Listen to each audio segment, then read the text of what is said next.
Right then, welcome back. Look, here she is, my beautiful brand new Royal Enfield Classic 650. I'm now ready to ride. I have fitted some very smart looking, shall we say, minimalist by Royal Enfield standards, crash bars. Fuck me, I'll start again. Hey up, welcome back. Well, here we are, my first proper ride out on my brand new Royal Enfield Classic 650. Looking resplendent there in black, gold and chrome. Beautiful bike. And now with the obligatory engine bars, crash bars fitted, you can see there. Quite, shall we say, bijou, compact. Understated, all of those things by Royal Enfield standards, because I ain't going to put them big cowcatcher jobs on, but these are fantastic engine guards. Now currently Royal Enfield do not list as a compatible accessory a set of engine bars for this bike. However, my initial notion that because it's virtually the same frame as the Super Meteor and Shotgun, that bars for those bikes should fit, has now been confirmed. Had a good chat on the phone with Dan at Hitchcock's Motorcycles. Go to Hitchcock's Motorcycles. No better place for your Royal Enfield accessories. No better place anywhere. Had a chat with Dan there. They have a Classic 650. They have fitted these bars to their bike without any issues, and I've done the same, and that fitting video will be out very shortly, if indeed you haven't already seen it. It could well be the case. Pretty straightforward indeed. The instructions for fitting these are on the listing on Hitchcock's site, and you need to follow the instructions for the Shotgun 650, not for the Super Meteor 650, because there's a bit of extra kit for the Super Meteor 650. You can disregard that, follow the instructions for the Shotgun 650 fitting these bars, but I'm sure you'll agree they are not at all intrusive. To my mind, they do not detract from the overall beauty of the bike, and of course they serve an important function. So there we go, the Royal Enfield crash bars for the Shotgun 650 on the Classic 650. Perfect.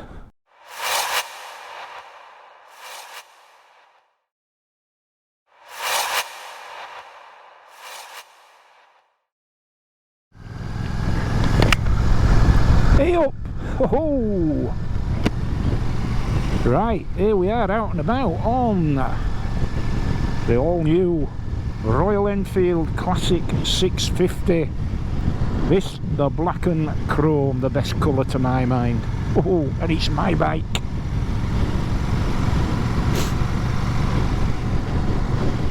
Yep, all mine.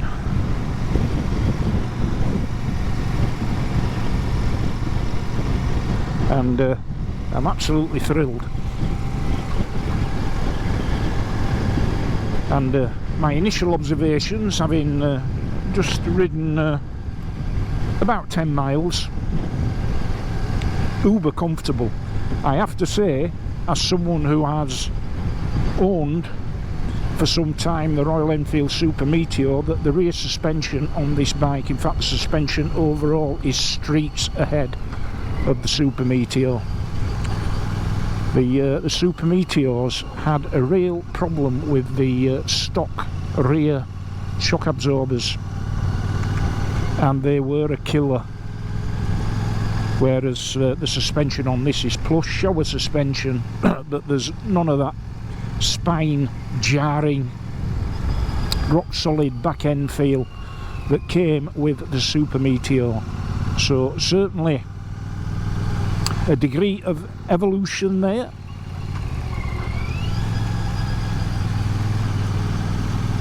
The other thing, the riding position is a lot more comfortable than ever it was on that bike. I'm not a lover of the foot forward riding position.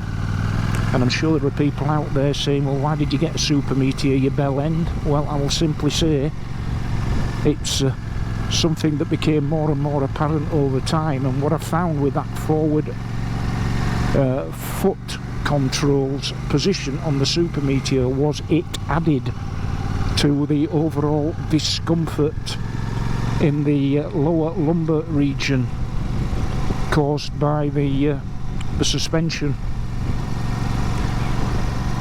But this much more neutral, much more comfortable riding position. Nice wide bars, swept back towards you.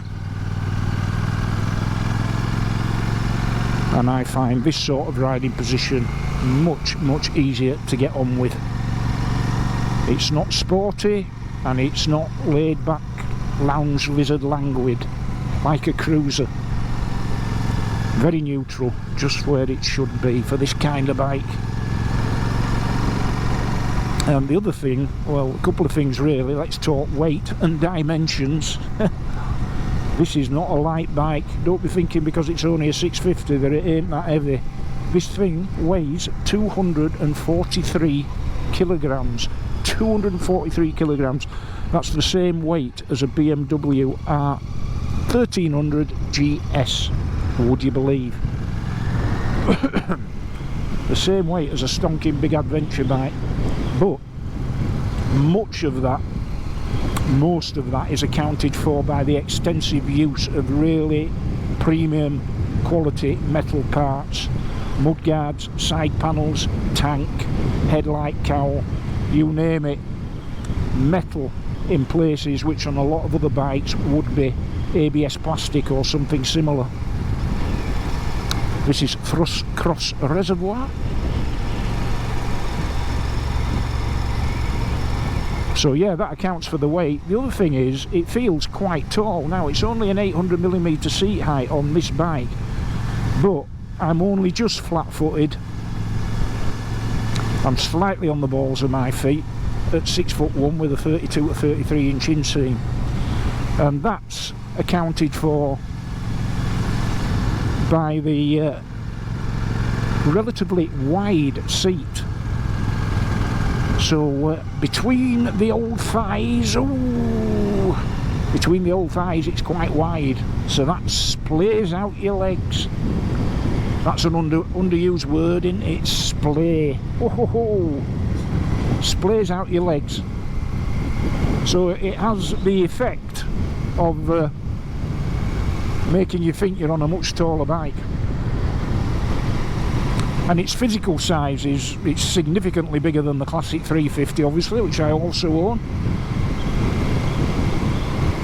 Significantly bigger. It's quite a physically big bike, which makes it all the more impressive, particularly in this colour scheme. Aye, so welcome to Big Norman. Hey! So now we have Big Norman and Little Norman. Bloody hell, it's like play school, isn't it? Big Ted and Little Ted. Big Norman, Little Norman. This is Big Norman. Of course, still running this bike in, and there is no rev counter on these bikes. You don't need one, and it would look out of place, I think, to a certain extent. But my rule of thumb, basically, with these engines, which I've had several bikes with this platform now, and ridden them all for that matter, my rule of thumb for running in is just 10 mile an hour for every gear that you're in. So 10 in first, 20 in second, 30 in fourth, 30 in third, 40 in fourth, 50 in fifth, 60 in sixth gear. And following that general rule of thumb until you get beyond that 600 mile initial running in period, works fine. Of course, the engine is still very tight. I can feel that it's tight and unyielding. So just have to, as Blaster Bates said, hey, got to have a touch like a bloody midwife. Hey, Blaster Bates, eh? Aye, who remembers Blaster Bates? Of an era when bikes of this design, British made, proliferated, of course.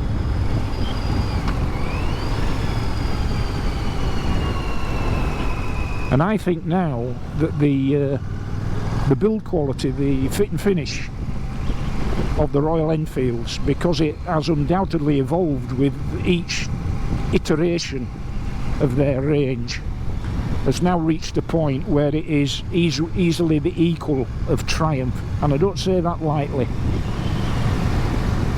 Now, of course, obviously Triumph, the obvious contender in the modern classic genre with their Bonneville range and its numerous derivatives, and it was said in the past, and with some justification I would have to accept, that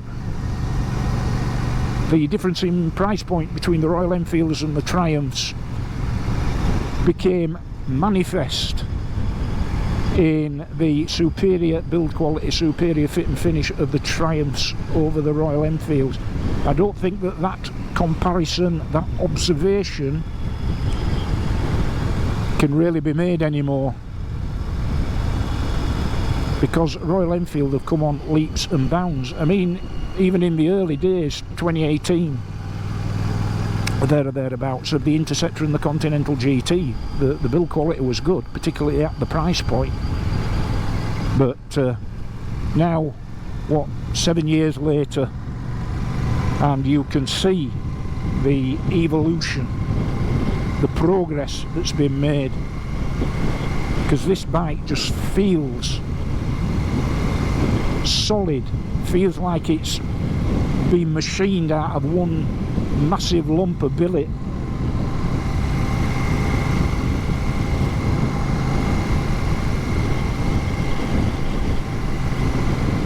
And what I would say is, if you're the sort of person who looked at the Classic 350 and thought, that's a fantastic looking bike, but I can't get on with 20 brake horsepower, here's your answer. Look at all this here. This is Classic 350. Only bigger. Hey! So this is your answer, 47 brake horsepower. Well, just under this one. A2 compliant, of course. But with enough power when fully running to get you well over 100 miles an hour. More than enough power for the vast majority of overtakes you might ever want to make, because that's normally the sort of territory within which people express concern about the power on tap for any given bike, is if you need to execute a quick overtake and suddenly find that the power's not there. But what you do is you adopt your riding style. When I'm out on the Classic 350, I know that I've got to be very, very careful about any overtakes that I execute, and as in, don't do it when you're going uphill, that sort of thing. But it's all part of the fun, is that you don't have to worry in that way on this bike.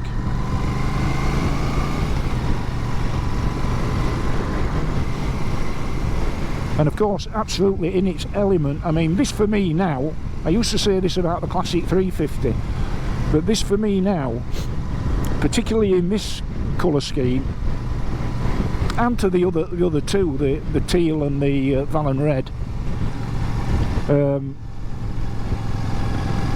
this is now right up there as the most authentic, most faithful representation of a British motorcycle out of the stables of Norton and BSA and Matchless and Ariel and James and all of them back in the 50s and 60s, and to a certain extent the early 70s. This is the most faithful. It's just so authentic, and it matters not to me that this is made in India and not in England, because it feels every bit out here in the Yorkshire countryside, in the English countryside, on these narrow single track roads, it feels every bit a British bike to me, every bit, and that's all that matters, because it's about how it makes you feel, not necessarily how it is.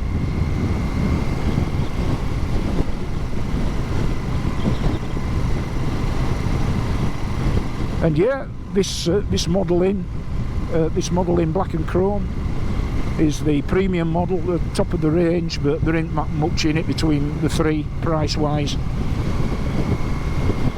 You got the Vallon Red, which comes in at the lower end, 6.5 grand, and then you have the teal, I think that's something like 6,750, and then you have this 7 grand mark. So not a lot in it, but I just think this is, although it'll be the very devil to keep clean, hey, this absolutely nails it for me. But the quality of the components is just superb. I mean, look at that handlebar clamp there, that Boss, beautiful bit of CNC.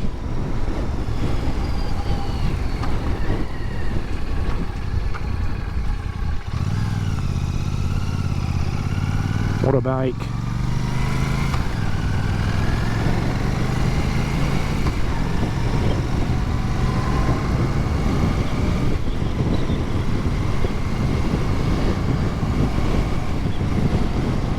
And so yeah, as you probably saw at the beginning, I've got the crash bars fitted.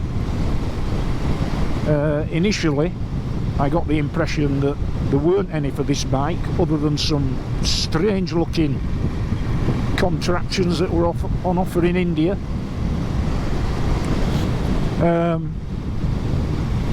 then yeah, I just got to thought, hang on a minute, I had some quite decent, subtle looking engine bars, you know, not too ostentatious like them big bloody cowcatcher jobs that I had on my first Classic 350 and took off pretty quickly. I had them on Super Meteor and I thought, well, it's the same frame. Super Meteor, shotgun, Classic 650, all based on the same frame. So I thought, I'll ask Hitchcock's. So I fired an email off to Dan at Hitchcock's and inquiring. And cut a long story short, we had a fairly lengthy telephone conversation, and on the back of that conversation I was perfectly happy to go secure a pair of these and fit them to this bike, and it was really straightforward, and like I say, that fitting video may already be up, or it may shortly be up.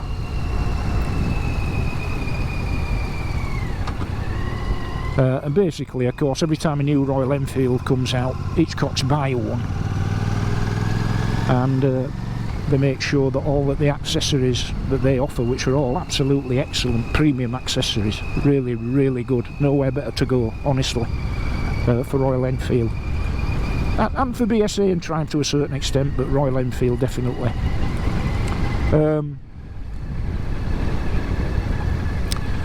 Yeah, they get every new model that Royal Enfield brings out, they get one, and they use it to ensure that the accessories that they offer are fit for purpose for the bike. And Dan was saying they fitted a pair of the Super Meteor crash bars to their Classic 650, and all was good.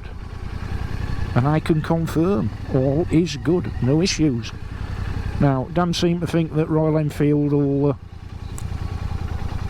eventually confirm that these bars are suitable and sort of offer them within their range of accessories, but currently they're not listed there. But if you've got a Classic 650 and you want a pair of not too ostentatious engine bars in black or polished metal like these, all you need to do is go onto the Hitchcock's website and get the pair that's listed for the Super Meteor or the shotgun. and they will fit a treat. And just give you a little bit of peace of mind for that, you know, low manoeuvre drop that you might have in your driveway. Which I know all about. My recent little experience with Norman. Just give you that little bit of peace of mind. That if that does happen, that you're not going to be in massive damaged territory.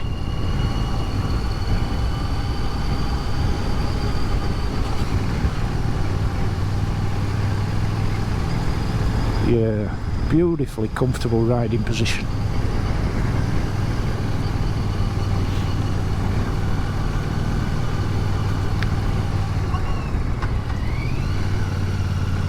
So yeah, I just say hats off to Royal Enfield. They've nailed it with this bike. I have to confess that when this bike first broke cover and the promotional pictures came out, I wasn't convinced. Now all of those pictures featured the bike in single seat mode with the pillion seat and pillion frame removed, and personally I think the bike looks a little bit unbalanced. It might look more period authentic in that configuration, but to my mind it looks a little bit unbalanced. So I prefer the looks of this bike with the pillion frame and pillion seat on.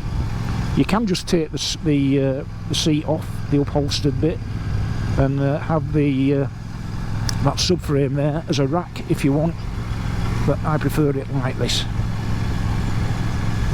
So yeah, I was initially a little bit sceptical when I saw the bike, and then I was thinking, oh, and my experience of that 650 parallel twin engine in the Super Meteor, which is the same weight as this bike, was that it didn't quite have the guts for an engaging ride. Well, I think there's been a bit of magic worked with the mapping of the engine in this bike and the gear ratios, and it feels a good bit more responsive to me than the Super Meteor did.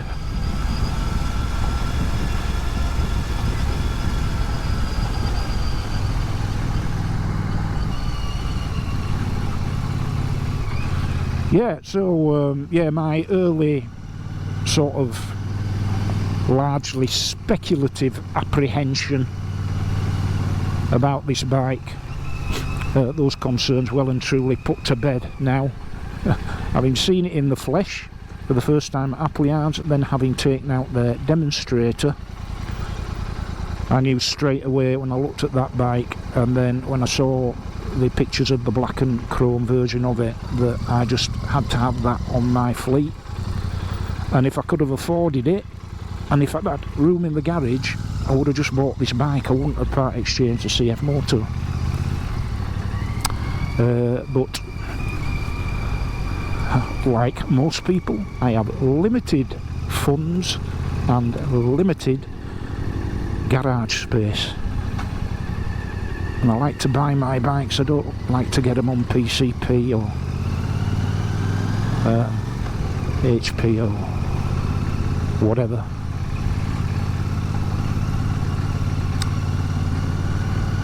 So yeah, all mine. Big Norman, welcome to the world of TBW. Right, I'll speak to you in a bit. Well, talk about a bike in its absolute element. Look at that. A stunning looking Royal Enfield Classic 650 in the expansive landscapes of Yorkshire. An absolutely iconic scene, almost like a set piece. What a privilege. What a privilege.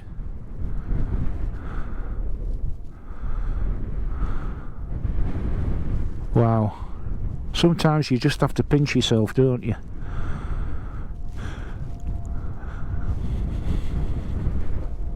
I mean,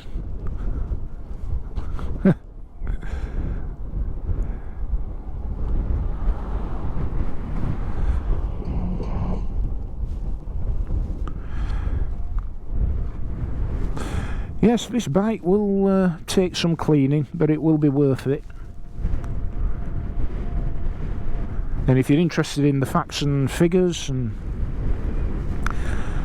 engine stats and seat heights and tank capacities and brakes and suspension and all of that. If you go back 3 or 4 videos, you'll see my review of the demonstrator of this bike out of Appleyards, the Vallon Red one.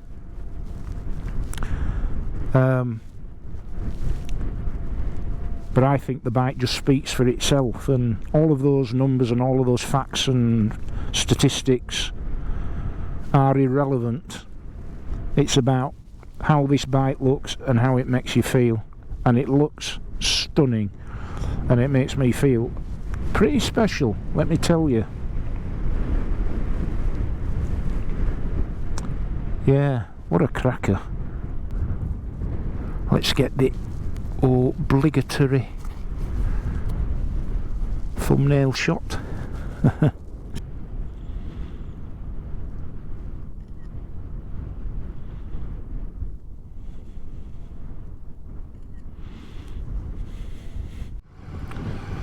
Aye, so I just thought I'd come out here to this beautiful place and give you some of my initial thoughts about this here motorcycle now that I own one.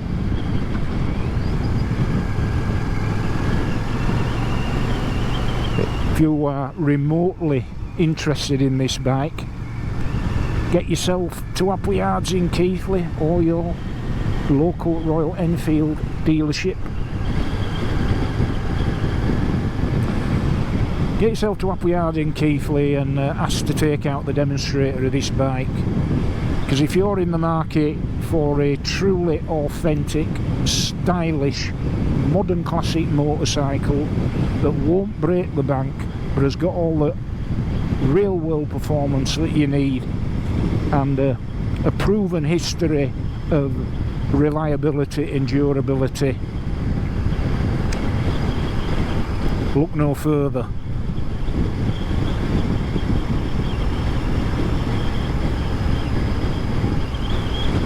This is just difficult to put into words what riding a bike like this in a place like this does for the soul. Yeah, if you're into your modern classics, I don't think they get any better, to be honest with you. I know there are die-hard Triumph fans out there, but I think Royal Enfield now right on a par with them, and a lot more affordable in many cases.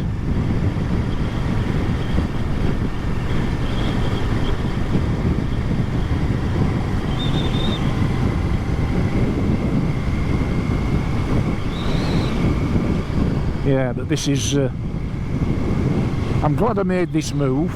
I'm glad that the vast majority of you out there thought that it was a good move.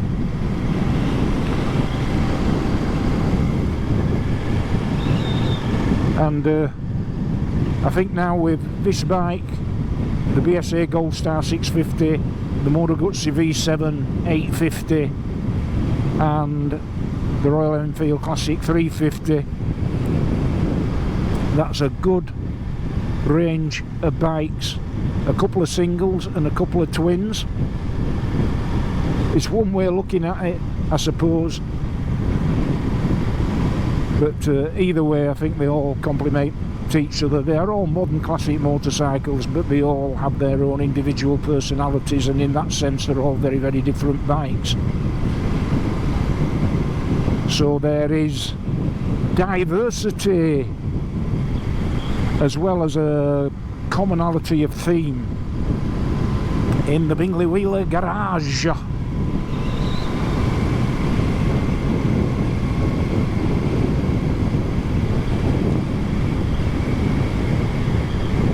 God, there's not like a big white car to ruin the landscape, is there?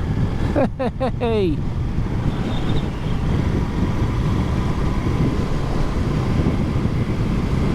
Said he who owns a big white car, but I'd rather have be on 2 wheels than in 4.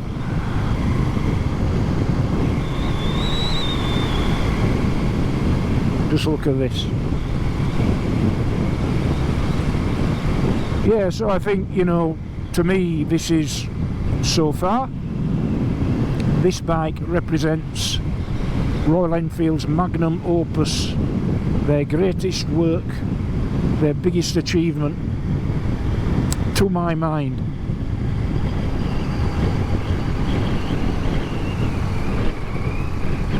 And not far behind this would be the Bear 650.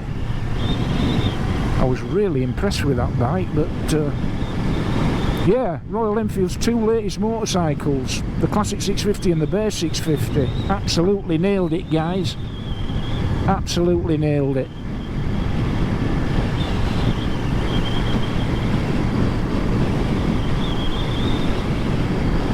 Fabulous. I don't really know what else to say. Whatever else I do say will just be embellishments, decoration. The bike speaks for itself, what it is, what it represents, and how it makes you feel out here in this landscape. Absolutely speaks for itself. And this bike will continue to feature extensively on the channel in many different locations. We've now just dropped into April, so there's the whole biking season ahead, and I'm looking forward to taking this and my other bikes around old favourites like this and into pastures new. People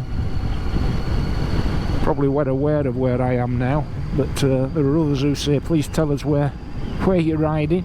And this is the road between Lofthouse and Masson, and that is Leighton Reservoir, and you can't go wrong. Going to Masson from Pateley Bridge, turn right immediately after the Crown pub, and this is where you end up. Fabulous. Alright then, so once again from the heart of my beautiful Yorkshire homeland, sat upon a beautiful Royal Enfield Classic 650 motorcycle in stunning black, gold and chrome. I wish you safe riding until the next time, and of course, as always, I'll see thee.